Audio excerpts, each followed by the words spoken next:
Postpartum rehabilitation. దీని గురించి ఎంతమంది విన్నారు? ఇదేదో కొత్త వర్డ్ అనుకుంటున్నారా? కాదండి. మన అమ్మమ్మలు, నానమ్మలు చేసింది. డెలివరీ తర్వాత బేబీతో పాటు మదర్‌కి ప్రాపర్ కేర్ ఇవ్వడమే పోస్ట్‌పార్టమ్ రీహాబిలైజేషన్. ఏంటి అంటే రీసెంట్‌గా ఒక ఇన్సిడెంట్ నన్ను చాలా బాధించేసింది. మనం న్యూస్‌లో చాలామంది చూసే ఉంటారు. ఒక రీసెంట్‌గా డెలివరీ అయిన ఒక మదర్ తన ఒక చిన్న ఇన్‌ఫాంట్ బేబీని హాట్ వాటర్‌లో వేయడం. అదెంత బాధాకరంగా ఉండండి.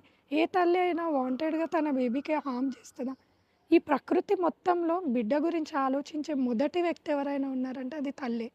తల్లి ప్రేమే బిడ్డ యొక్క బలం. కానీ ఆ తల్లే అలా ఎందుకు చేసింది? ఒక్కసారి ఆలోచించండి. అక్కడ ఆవిడ పోస్ట్‌పార్టమ్ డిప్రెషన్‌లో ఉంది.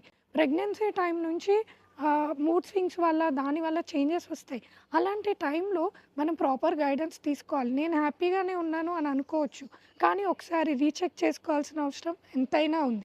అది అప్పుడు మనకు బయటపడవచ్చు. ఆ చిన్న చిన్న చేంజెస్ అనేది డెలివరీ అయ్యాక అది పీక్స్‌లోకెళ్ళాక ఇలాంటి ఇన్సిడెంట్ జరిగే ఛాన్సెస్ పెరుగుతాయి. సో, తనకి గనక పక్కన ఒక గైడ్ ఉండి తనతో ప్రాపర్‌గా ఎవరైనా టైం ఇచ్చి, తన స్లీప్‌లెస్‌నెస్‌ని అర్థం చేసుకొని, తనకు కొంచెం రెస్ట్ ఇచ్చుంటే, ఇలాంటివి జరిగే ఛాన్సెస్ తగ్గుతాయి.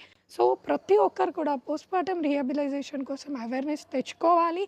దాని గురించి మనం క్లియర్‌గా, ప్రిపేర్డ్‌గా ఉండాలి. ఇవన్నిటి గురించి తెలుసుకోవాలి. దీని గురించి మీరు క్లియర్ ఫోకస్ పెట్టాలి అనుకుంటే message to below number. Thank you.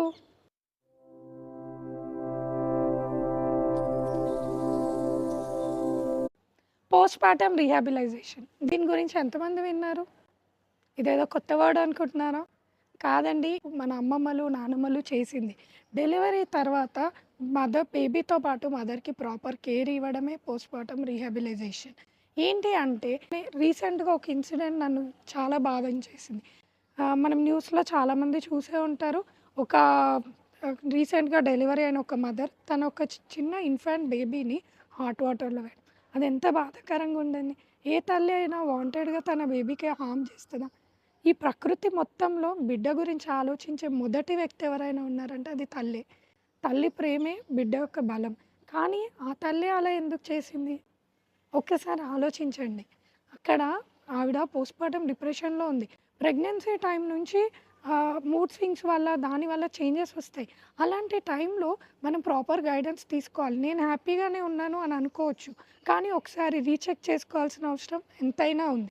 అది అప్పుడు మనకు బయటపడవచ్చు. ఆ చిన్న చిన్న చేంజెస్ అనేది డెలివరీ అయ్యాక అది పీక్స్‌లోకెళ్ళాక ఇలాంటి ఇన్సిడెంట్ జరిగే ఛాన్సెస్ పెరుగుతాయి. సో, తనకి గనక పక్కన ఒక గైడ్ ఉండి తనతో ప్రాపర్‌గా ఎవరైనా